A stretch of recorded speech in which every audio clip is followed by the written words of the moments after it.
تي قداماي قص سرح هنصا صرغيا حبلا شعوتاتيو سلازي خاب حبلا ناب شعوتات زخيد ناي 30 كيلومتر استراتيجيكاو زغونه صرغيا صبق معبالي زلو إذا خاب حبلا نشعوتات زغيد زلو صرغيا أكل نايتي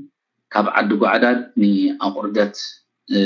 زرقح ناي 234 كيلومتر أوش تغلط عمت كودا تباهيلو تجميرو زلو ناي قطران صرغيايو سلازي إزوات إزولو ريبورت كم زحبرو انجينير سامسونج تسفاي كم زولو أو هذا نايتي بروجكت مالتي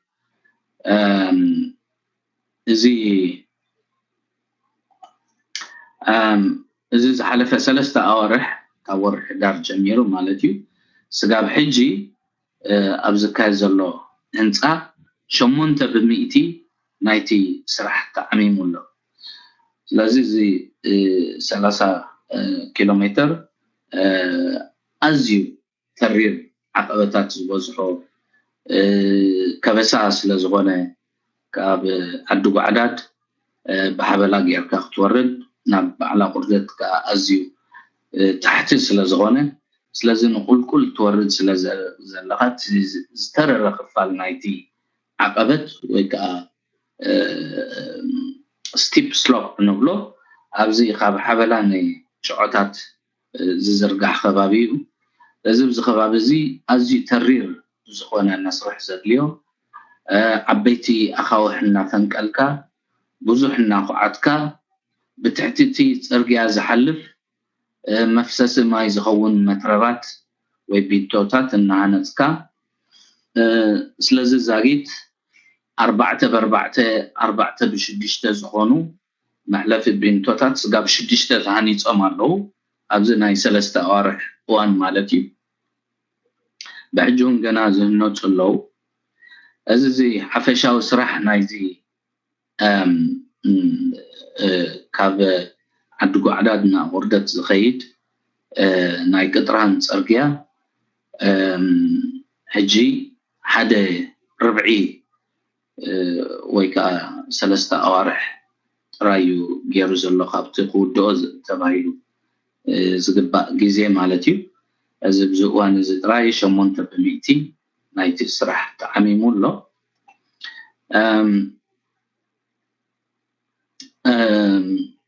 انجينير سامسونج كم زبولو نوسيو زي ابو زساتف زلو مودرن ماشينري نتسرح امكلت افون عبترا يتصات كم زلو قاليت له معناته كم زولكوتي خبابي ازيوم تررت عقاب كبتي اخاوح زلو سلازغونه نزي بقلبت رايت عمو ويكتصرحو زكال ايكونن سلازي ازيوم زمناوين زخونو ماشينريتات يوم اوز ساتف زلو زيامكا امسلات نايتي بروجكت عبترا يتصاوتو خمزلو قاليتلو سلازي زي 234 كيلومتر 11 مترو ون زلو كلتا لين زلو صرغيايو خوينو زنت زلو اتي عندي علامه نايزي صرغيا زقا امانغو اسمرانا قردتن وبيلون ني تسناي سقع السودان زخيد بتحد وغن كاتتقويو نوما حجر ابيلو نغندر غصو والقايت سغيرو زخيد ازيو عبي زغونه استراتيجيكاوي صرغيا سلازغونه بخالاي وغن كانتي نوي عمتات زغلغله كاب تسناي ببارونتو غيرو وردت غيرن اب كرن اسمرا زاتو صرغيا نزون نترحق ب 20 كيلومتر زبدلو تراي زيكونه نتي بوز خيد ناي ترافيك ناكون قوقدلو بقلطف كابناب نمصح زغلغل اتكلتي يكون صبا يكون كال ناي عداغا شقطون بؤوانو كيتبالاشوي او شتحصير غيزي ابتز دلي بوتان مبصح اسالطو كفتر تباهيلو زسرح زلو صرغيا يمو ስለዚ ኣዝዩ ኣገዳሲ ጽርግያ እዩ ኣብዚ ህንጸት ናይዚ ጽርግያ እዚ ድሮ ኣብ ተኸባቢ ዘለዎ ዓድታት ልዕሊ 7 ዓድታት ናይዚ ስራሕ ተጠቀምቲ ኮይነን ኣብኡ ናይ ኤምፕሎይመንት ኦፖርቹኒቲ ወይ ከዓ ናይ ስራሕ ኣጋጣሚ ረኺቦም ኣለዉ ተቐመጥተን ምክንያቱ ኣብቲ ጽርግያ ኣብ ምኹዓት መንደቕ ኣብ መንደቕ ኣብ ተፈላለየ ነገራት ድሮ ኣበርክቶ ክገብሩ ጀሚሮም ኣለዉ ሰርሑ ኣለዉ እቲ ጽርግያ እናነውሐ ብዝኸደ ቁፅሪ እውን እተን ካልኦት ዓድታት ተሳትፎን እንዳቀፀለ ኣብኡ ዝሰርሑ ሰባት እና መስቦ ክኸዲዮም ስለዚ ብዓይኒ ሸቕሎን ተርእናዮ እዚ ጽርግያ እዚ ንብዙሓት ሰባት ስራሕ ድሮ ፈጢሩሎ ብሕጂውን ብዙሓት ሰባት ኣብኡ ክሰርሑ ክጅምርዮም ማለት እዩ እንዳቀፀለ ንታሕቲ ገጹን ኣብ ወረደት ገጹን እናወረደ ምስከደ ማለት እዩ ስለዚ ናይ ህንጸት ጽርግያ ዓዲ ጓዕዳድ ኣውርደት ብቐሊሉ ነጥምቶ ነገር ኣይኮነን ዓቢ ስትራቴጂካዊ ዝኾነ ጽርግያ እዩ ስለዚ ብኩሉ መልክዓቱ ኣብ ምቅልጣፍ ናይቲ ትራፊክ ኣብ ምሕጻር ጉዕዞ ከምኡን ኣብ ምፍጣር ሸቕልታት ኣብ ምምላስ ኣስቤዛ ዝሁሉ ረብሓታት ኣለዎ ኣብ መወዳእቱ እውን ካብቶም ንኤርትራን ንሱዳንን ዘራኸቡ ዓበይቲ ጎደናታት ሓደ ኮይኑ ትራንስናሽናል ወይ ከዓ ኣብ ውሽጢ ኤርትራ ከይተሓፅረ ናብ ሱዳን ገጹ ዝኸይድ በቲ ሓደ ወገን እውን ናብ ኢትዮጵያ ገጹ ዝኸይድ ሃገር ዘቋርጽ ጽርግያ እዩ ማለት እዩ እሞ ስለዚ ኣዝዩ ስትራቴጂካዊ ዝኾነ ጽርግያ እዩ እዚ ጽርግያ እዚ SF ECO ብዝበሃል ናይ ቻይኒዝ ካምፓኒ እዩ ብመሰረቱ ዝህነት ዘሎ እቶም ዝበዝሑ ግን ኤርትራውያን እዮም ደቂ ዓድና እዮም ስለዚ ካብ 11 ኖቨምበር እዚ ስራሕ እዚ ካብ ተጀመረሉ እዋን ኣትሒዙ እቲ ናይ ህንጸት መስርሕ ብጽቡቕ ይግስግስ ከም ዘሎ ይተገሊጹ ዘሎ እሞ እዚ ከዓ ውፅኢት ናይቲ ሓድሽ መዋእል ዘምጾ ሰላምን ናይ ምትሕግጋዝን ውፅኢት ምዃኑ በዚ ኣጋጣሚ እዚ ኩላና ክንዝክሮ ተስፋ ይገብር ማለት እዩ ስለዚ ናይ ዚኣቶም መወዳእታ ይብሉን ብዝኾነ ግን ዳርጋብቲ ናይ መወዳእታ ገጽና በፂሕና ስለ ዘለና ብዛዕባ ኮሮና ቫይረስ ከዓ ቁሩብ ነገር ክብለኩም ሰሙናዊ ኣፕዴት ክንገበር ስለ ዘለና ስለዚ ኮሮና ቫይረስ ስጋዕ ሕጂ ልዕሊ 80,000 ሰባት ኣብ ተፈላለየ ክፋል ናይ ዓለም ኢንፌክትድ ኮይኖም ኣለዉ ወይ በዚ ቫይረስ እዚ ተጠቂዖም ኣለዉ ኣብ ዓድልያን ጥራይ ልዕሊ 700 ሰባት ብኮሮና ቫይረስ ኢንፌክትድ ኮይኖም ከም ዘለዉ ይዝረብ ኣሎ ገለገለ ከተማታት ኣብ ሰሜናዊ ክፋል ናይ ዓድልያን እውን ዳርጋ ከተማታት ተሓዚአን ኣለዋ ሰብ ከይኣትወን ከይወፀን ስለዚህ ካብ ዓጥልያን ድማ ናብ ኣውሮፓ ብቁልጡፍ ይዛመት ከም ዘሎ ኣብ በዓል ፈረንሳይ ቁፅሪ ተለከፍቲ ናብ 16 ክቢሉ ከም ዘሎ ኣብ ዓዲ እንግሊዝ 13 በፂሑ ኣሎ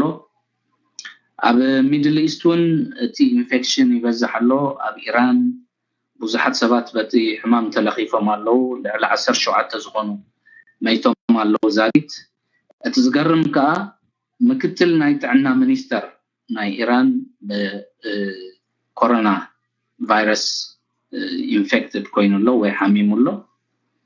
ስለዚ ኣብ በዓል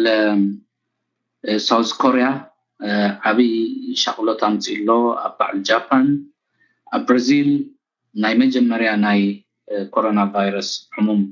ተረኺቡ ኣሎ ስለዚ ከምዚ እናበለ ኣብ ሙሉእ ዓለም እዩ ተላቢዑ ዘሎ ዳርጋ ክበሃል ይከኣል ሕጂ እቲ ኣብ ቻይና ዘሎ rate of infection ወይ ከዓ ቁፅሪ መልከፍቲ ግን እንዳተሓተ ኸይድ ኣሎ ኣብ ቻይና እንዳተሓተ ኸይድ ከሎ ኣብ ካልእ ዓለም ግን እንዳበዝሐ ይኸይድ ዘሎ ምናልባት ምስቲ ብዝሒ ሃገራትን ብዝሒ ህዝቢ ኣብ ካልእ ዓለም ዘሎን WHO ወይ ከዓ ዓለማዊ ውድብ ጥዕና ብኸመይ ኣገባብ ክሕዞ እዩ ነዚ ጉዳይ እዚ ገና ዝሕሰበሉ ዘሎ ጉዳይ እዩ ኣብ ሃገርና ኤርትራ ስጋብ ሕጂ ብዙሕ ዘሰክፍ ነገር የለን ትግቡእ ዝኾነ ቁፅፅር ኣብ ማዕረፎ ነፈርትን ወደባትን መተሓላለፊ ኬላታትን ብምሉኡ ይግበር ኣሎ ስለዚ ስጋብ ሕጂ ብዙሕ ፀገማት የለን ብሓፈሽኡ ግን እዚ ናይ ኮሮና ቫይረስ ከምቲ ኩሉ ግዜ ንብሎ ማለት እዩ ጎረሮኹም ስጋብ ዝደርቕ ማይ ኣፀቢቅኩም ስጋብ ትፀሙ ከይትፀንሑ ጎረሮ ክደርቕ ከሎ ኩሉ ግዜ ማይ ናይ ጎማ ሒዝኩም ተወሩ ምዑግ እናበልኩም ጎረሮኹም እናተርገስኩም ክትከዱ በዚ ኣጋጣሚ ዝኽላቦ ደሊ ዝኾነ ይኹን ሰዓል ቴምፕሬቸር ወይ ከዓ ረስኒ ከቢድ ዝኾነ ሕማም ርእሲ ወይ እግርግር ዘብል ኩነታት ተዳኣ ተራእይኩም ከዓ ብቐጥታ ናብ ሓኪም ምኻድ እያ ተፈውሳ ምክንያቱ እቲ ቫይረስ ን14 መዓልቲ ተሓቢኡ ዝቕኒ ስለዚ ከጥቅዕ ምስ ጀመረ ብቁልጡፍ እዩ ዘጥቅዕ ከጥቅዕ ከሎ ከዓ ንላዕለዋይ ክፋላት ኣካልና ንርእሲ ንሓንጎል ከምኡውን ንውሽጣዊ ኣካላትና ከም በዓል ኩሊት ሊቨር ዝኣመሳሰሉ ኣጥቂሑ ኣብ ውሽጢ ሓፂር ሰዓታት ካብ ምህላው ናብ ዘይምህላው ወይ ከዓ ካብ እቲ ሕማም ተኸስተሉ ናብ ሞት እውን ከሰጋግር ይኽእል እዩ እቲ መቕዘፍቲ ምናልባት ምስቲ ቅድሚ ሕጂ ተራእየ ዓይነት ቫይረስስ ክረአ ከሎ ምስ ብዙሓት ሕማማት ተወዳዲሩ ገና ብዙሕ መፅናዕቲ ተገብረን ግን ስጋብ ሕጂ ተራእዩ ዘሎ ብዝሕ ሞት ካብቶም ዝተለኽፉ ሰባት ካብ ሓደ ስጋብ 2% ኣብ ሞት ከም ዘብፅሖም ተገሊጹ ኣሎ ግን እቲ ኣፍልጦ ገና ውሕድ እዩ ዘሎ ብዛዕባ እዚ ኮሮና ቫይረስ ቀስ ብቐስ ከዓ ተኣፍልጦ ክብ እናበለ እናወሰኸ ክኸይድ እዩ ስለዚ ኩላህና ምክትታልና ኣይነቋርፅ ኩሉ ግዜ ኣፕዴት ንግበሮ ነፍስና ንሕና እውን ሰሙናዊ ስጋብ ሕማም እዚ ዝሕል ኣፕዴት ክንገብር ክንፍትን ኢና ብቐንዱ ግን ኣብ ህዝቢ ዝበዝሖ ቦታታት ዘይምኻድ እንትሸው ንዘብዝሑ ሰዓል ንዘብዝሑ ሰባት ኣዝኻ ዘይምቕራብ ካብ ሓደ እንትሸው ዝብል ወይ ዝስዕል ሰብ ካብ 3 እስካብ 4 ሜትሮ ክትርሕቅ ክትክእል ኣለካ ስለዚ እቲ እንትሸውን ሰዓልን እውን ብፅሬት ክትሓዝ ኣለዎ بمنديل كشفن كخلالو تشنكالو خا كل غزي إدكا تتنكفكا تحصل كتكلالك إدكا كل غزي سلام يلكا يكون زخونه يكون إسكا بصريت كتحزالو مو زي زلو اب تشاينا خا هذا ነገር ገይሮም ዘለው ነትብሙሉ ካብ እንስሳ ዘገዳም ዝመጽእ ምግቢ ተኸልኪሉሎ ማለት ናይ ሓርገጽ ኹን ናይ ገለኹን ዝባል ስጋታት ዝኹሉ ክልክል ካብ ሕጂ ጀሚሩ ምክንያቱ ተቐንዲ መሰረቱ ዚ ቫይረስ እዚ ናይ ወዲ ሰብ ኣይኮነን ካብ እንስሳታት ናብ ወዲ ሰብ ዝለገበ እዩ ስለዚ ኣቀዲሙ ኣብዞም እንስሳ ዘገዳም ነይሩ ተባሂሉ ዝእመነሉ እሞ ስለዚ ዳግማይ ከይቢ መሐላለፍ እቲ ካብ እንስሳ ዘገዳም ዝመጽእ ምግብታት በሙሉ መንግስቲ ቻይና ኣጊድወሎ ማለት እዩ ሎም መዓልቲ እሞ ስለዚ ስለትዕግዝትኩምን ስለመከታተልኩምን እናመስገንኩ ዝኻላይ ክፋል ናይ መደብና በዚ ክንዛዝሞ ኢና